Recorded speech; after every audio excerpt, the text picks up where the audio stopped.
Hi everyone, I'm Alistair, one of the co-founders of Iron and Pine.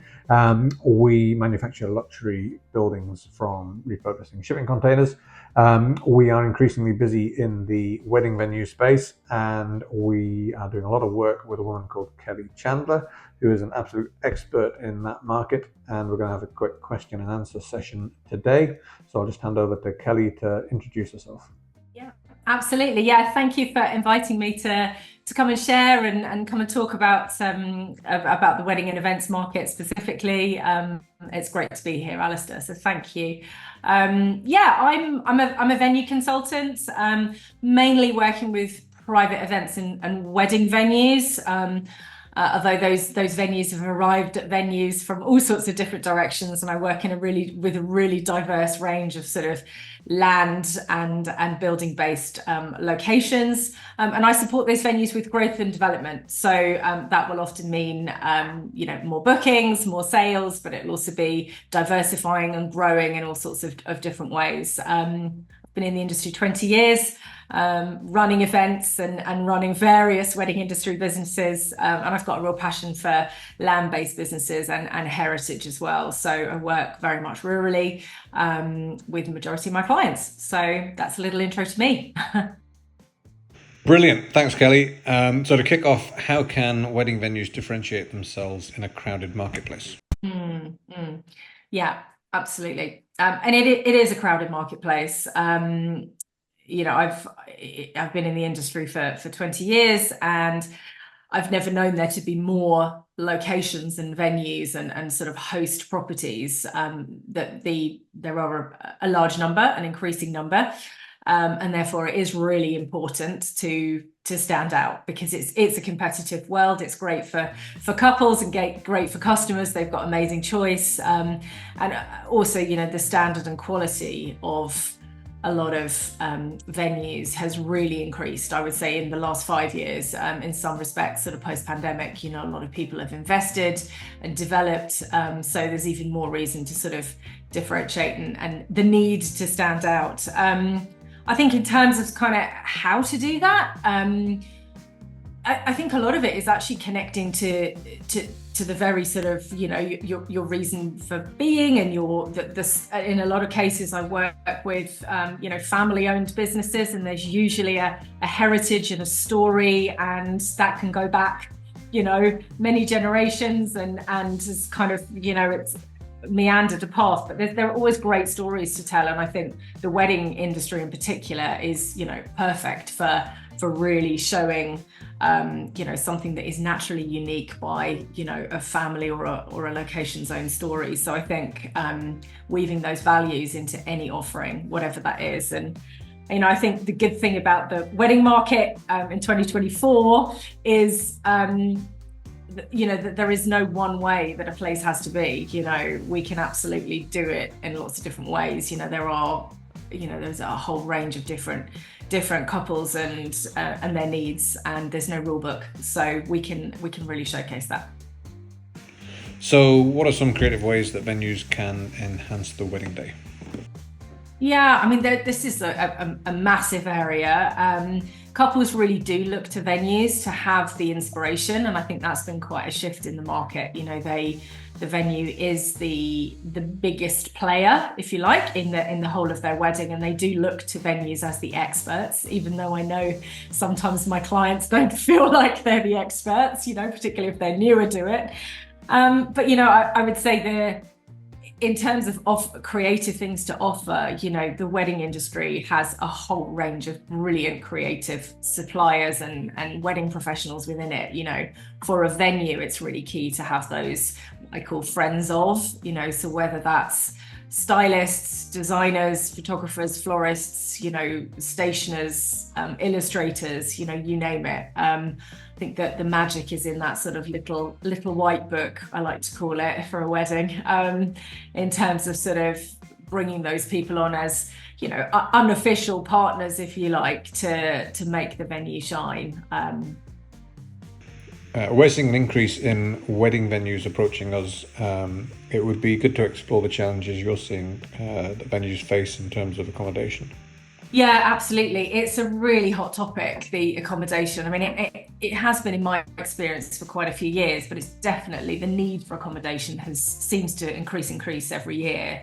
And number of my clients have been adding on accommodation in various different ways, I would say, over the last 5 to 10 years. But it does, having even more conversations about it now. More couples than ever sort of see the staying over as a key part of the wedding, even if they are local, even if they live locally to that venue. It's not accommodation because they need to stay because they can't travel home. It's more just part of the wedding experience. And in particular, the sort of kind of goes hand in hand with a bit of what's become a bit of a rite of passage. So the sort of get ready, the prep in the morning, the pre-ceremony is a much bigger deal than it ever used to be. And therefore they want to be on site. They want to have a dedicated space or spaces for that.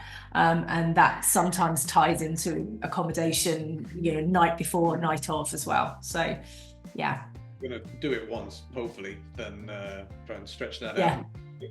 Yeah. There is, I'd say there has been more and more weddings that move to a sort of, I say, multi-day celebration. Now, I don't mean necessarily multi-day, entertaining 120 guests for 3 days. Yeah, there are some weddings that do that, but they tend to have a fairly large luxury budget. But even for a mainstream typical wedding, there's increasingly more a sort of, well, let's stay the night before and let's stay, there's a sort of, let's have a small dinner the night before and maybe we have a bacon butties and coffee the next morning. But there's still that sort of let's stay, let's longer than a few hours. Whereas a traditional wedding would be turn up for the ceremony, ceremony, sort of drinks, dinner and party and then home sort of thing. So it's changed hugely.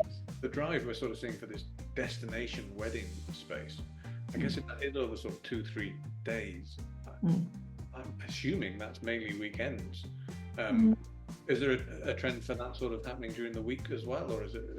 Yeah, absolutely. I mean, particularly at certain times of year, the school holidays, for example. Actually, I have a number of clients who do incredibly well in their midweeks during school holidays because their client base is, targeted towards families in some cases, So yeah, there is a strong midweek market. It tends to be more price reduced, and the attraction tends to be, look, you can have the same on a Tuesday to Thursday as you can have on a weekend, but for 2/3 of the price. But there is absolutely that market, I think the thing that really appeals about the kind of modular structures that you have at Iron and Pine, and some of the things that I see my clients struggling with those destination weddings is sometimes they've got the facilities for the big ceremony and the party because that's it's their sort of core offering, and they might even have some accommodation, but they don't have some of what I call the kind of almost like breakout areas and the additional areas that they need. So if you're thinking about having wedding guests on site the night before, do they have like a smaller place for dinner for 12?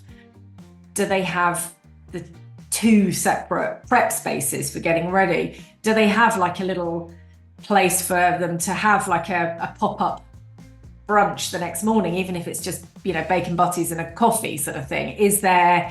And sometimes as well, when they are hosting another wedding the next day, there's that friction point, and you sort of alluded to that with 2 weddings of you've got one coming in, one going out. How do we maximize use of the core space while still being able to welcome people for the night before, and then welcome the new people who want to get ready? And I see some of your structures being really helpful on that basis for those kind of to make some of that possible to help people increase their revenue. We're seeing an increase in people looking for more space for the groom side of the party, and barber places and places for them to get ready, because it's a big day for them as well as the bride. Absolutely. And I think, at the end of the day, there's two people in a wedding. They're not always bride and groom, they could be bride and bride, groom and groom, which is great. But actually, they're equally important, two members of the wedding party. So actually, two spaces make sense. And yet we've always, it's historically been called a bridal suite. And, times have changed and that's good to see. So I'm not surprised you're seeing that.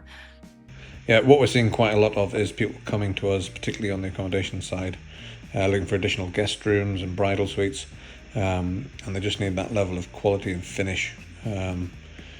People really do expect that on their special day. There's a real demand for that, and we've now got some standard product offerings around that venues can look at. Definitely. I think, I know I have a number of venues that I've worked with have added accommodation down the more sort of conventional glamping, shepherd's hut route, and that served them well. But yeah, from a ticking the box of a lot of clients, particularly depending on the style of venue, sometimes they want the accommodation level to match the style of venue, and sometimes that the glamping pod or the shepherd's hut isn't high end enough. They want something with a higher spec, which obviously I was really impressed seeing having got to know your structures and the possibilities there. So yeah. So the other thing that we've got in our favour is that our products can be used all year round. They're really well insulated, and we incorporate renewable energy and air source heat pumps, so we're really reducing the running costs, which can definitely improve venues' bottom line. And when you couple that with luxury finish and quality, and the longevity of our structures, which will last 60 years or more, it really is proven to be a great investment for venues. So the last question is just looking forward, what you see like to be the future trends, and how venues can prepare for what might be coming. Yeah, I mean, I think we've sort of covered some of the things, I would say, and I'm really pleased that you're already seeing it, the sort of trend for two prep spaces. I think that's going to become much more expected by a typical couple, looking for a venue. It'll be, well, where, we need two space, the two parts of the bridal party. So I think that's a really huge one. I think use of the outdoors in further ways, in other creative ways, in terms of, I think that sort of some of that being able to be outside, but being able to pull up cover sort of immediately and completely weatherproof in a really easy way. I think that's going to become much more sort of desired.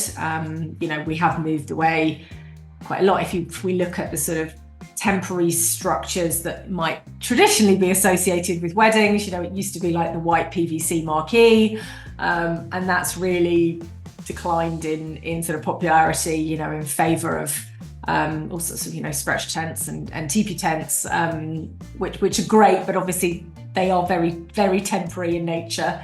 And the bigger, the more sort of solid places that can still have access to the outdoors, but actually, can be enclosed and have all the kind of heat, light and sound equipment and dance floor and all the kind of bells and whistles is where the money is, so to speak. Well, it's been fantastic to chat, and it's great to discuss a topic that you know so much about, such an expert in that space. Thank you. Great. Well, no, my absolute pleasure. As I say, I always enjoy talking weddings and growth of venues, and I'm always very proud of the sector. Actually, the people behind lots of places and spaces are full of innovation and ideas, and it's really essential. The businesses who fly, in my experience, are the ones that never sort of rest on their laurels. They're always looking to add the next thing, and with a customer, average age of a wedding customer is around 32. So it's a pretty young audience, and therefore, we all have to keep on our toes. So yeah, it's a pleasure to share what I know, and we'll speak soon.